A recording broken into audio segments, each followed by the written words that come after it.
कमर के झटका मारे मारे के बिजली गिरनी देखा पागल बनाई बेकार पतर की पागल बनाई बेकार तोरा देह में चुमुक लागल छुआ के पागल बनाई बेकार जा नाश कर देला हमर नया नया गवाना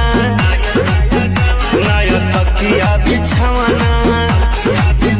नया चोली के खोली तू बनवल खेलवाना मजा लेला मजा लेला मजा लेला राजा हमसे दिन दोपहरिया हो तू दबा के कमरिया हो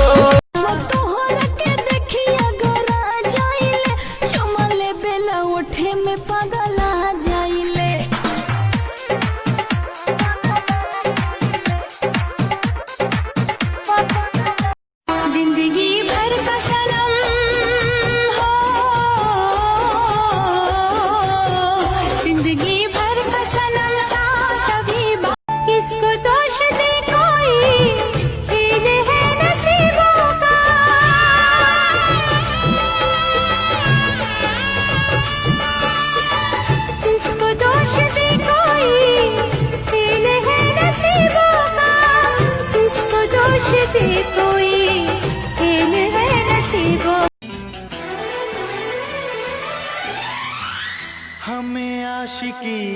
का मजा आ रहा है गुलाब भवन फादर काटनी चटौले पिया चटनी भइल बड़ा करे ई खास से हो नाही नास से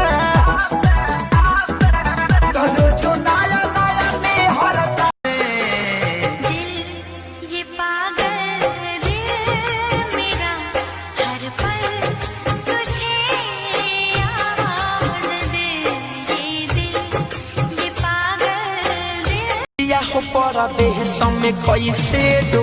जरूर जबरदस्त करेला सया हो पर देह समय कैसे दो जरूर जबरदस्त करे मेरे जानो जाने मन जाने जाना जो गुजरे